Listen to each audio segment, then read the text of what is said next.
வணக்கம். இன்றைக்கு இதுதான் நிகழ்ச்சியில் இன்னைக்கு நடந்த சில முக்கியமான விஷயங்களை பகிர்ந்துக்கிறதுக்காக நான் உங்கள் ரூபி ஜான் மோசஸ். செய்திக்குள்ள போயிடலாம்.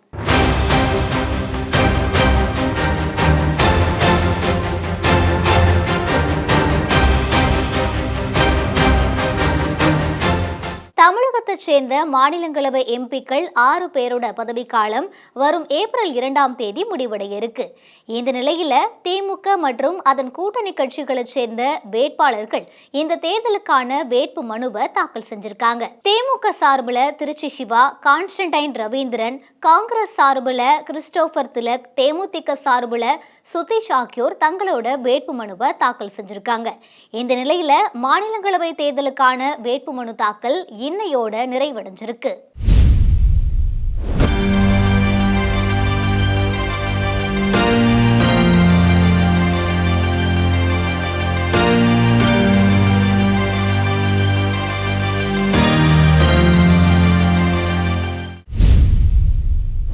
அதிமுகவில் ஜெயக்குமாருக்கு எப்படியும் சீட்டு கிடைக்க போறதில்ல, அவர் வேணா தாவேக்கு வரலாம் அப்படின்னு செங்கோட்டையன் கூறியிருக்காரு.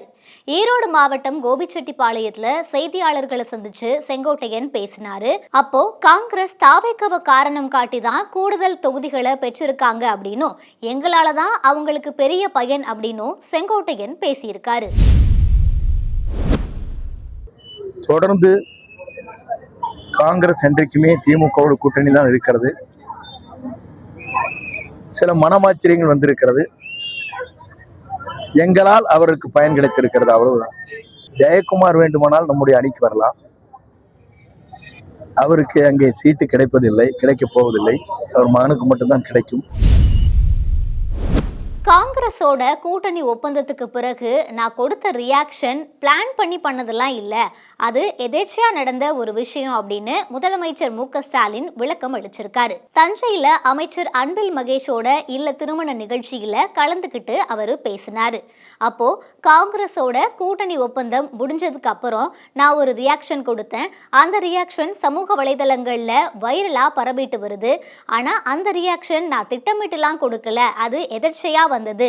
ஆல் ஃபினிஷ்ட் அப்படிங்கறத தெரிவிக்கிற விதமா தான் நான் அந்த ரியாக்ஷனை கொடுத்தேன் அப்படின்னு முதலமைச்சர் மு.க.ஸ்டாலின் சொல்லியிருக்காரு. இன்றைக்கு நீங்கள் எல்லாம் வாட்ஸ்அப்பில் சோசியல் மீடியாவெல்லாம் பார்த்துருக்கலாம். அந்த ஒப்பந்தத்தை முடித்துவிட்டு காரில் ஏறுகிற போது கையை எடுத்துட்டு அவருடைய சொல்லி அந்த ஆக்ஷனோடு நான் ஏறிய காட்சியை பார்த்துருப்பீங்க. அதை நான் திட்டமிட்டு செஞ்சதில்லை. ஏதோ காரில் ஏற வருகிற போது அங்கே எதிரில் நின்று கொண்டு இருக்கக்கூடிய பத்திரிக்கை நம்பலாம் பார்த்து என்ன முடிஞ்சிச்சான்னு கேட்டாங்க. முடிஞ்சிருச்சுன்னு சொன்னேன், அவ்வளோதான். அது இன்றைக்கு ஒரே வைரலாகி எல்லாம் முடிஞ்சிச்சு, ஆல் ஃபினிஷ் அப்படின்னு சொல்கிற மாதிரி இன்றைக்கு அந்த காட்சிகள் எல்லாம் வெளியாகி கொண்டிருக்கிறது. மானாமதுரைக்கு பக்கத்துல இருக்கக்கூடிய இடைக்காட்டூர் பட்டியலின கிராமத்திற்குள்ள புகுந்த மர்ம நபர்கள் கண்ணுல படுற எல்லாரையும் அறிவாளால சரமாரியா தாக்கியிருக்காங்க. இந்த சம்பவத்திற்கு பல்வேறு அரசியல் கட்சி தலைவர்களும் கடும் கண்டனத்தை பதிவு செஞ்சிருக்காங்க. இந்த நிலையில அதிமுக பொதுச் செயலாளரும் எதிர்க்கட்சி தலைவருமான எடப்பாடி பழனிசாமியும் இந்த சம்பவத்திற்கு கடும் கண்டனம் தெரிவிச்சிருக்காரு. சட்டம் ஒழுங்கை காக்க வேண்டிய முதலமைச்சர் அதை செய்யாம தான் கொடுத்த ரியாக்ஷன் வைரல் ஆயிட்டு இருக்கு அப்படின்னு வெட்டி பெருமை பேசிக்கிட்டு இருக்கிறதா அதிமுக பொதுச் செயலாளர் எடப்பாடி பழனிசாமி சாடியிருக்காரு.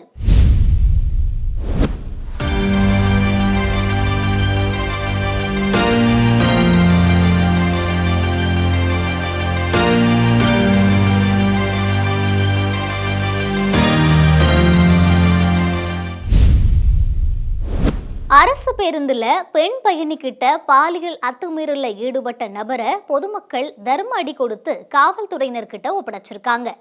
மாதவரம் நோக்கி ஒரு அரசு பேருந்து போயிட்டு இருந்திருக்கு. அந்த பேருந்துல பயணிச்ச 40 வயது மதிக்கத்தக்க ஒரு பெண் கிட்ட பாலன் அப்படிங்கிற நபர் பாலியல் அத்துமீறல ஈடுபட்டதா சொல்லப்படுது.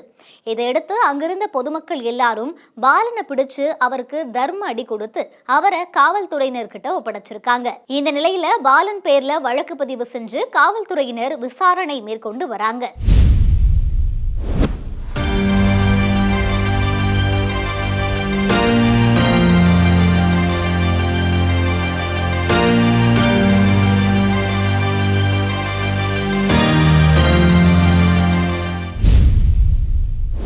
இன்றைக்கு இதுதான் நிகழ்ச்சியில இன்னைக்கு நடந்த சில விஷயங்களை பார்த்தோம். இதே போல மற்றொரு நிகழ்ச்சியில உங்களை சந்திக்கிற வரை உங்களிடமிருந்து விடைபெறுவது நான் உங்கள் ரூபி ஜான் மோசஸ்.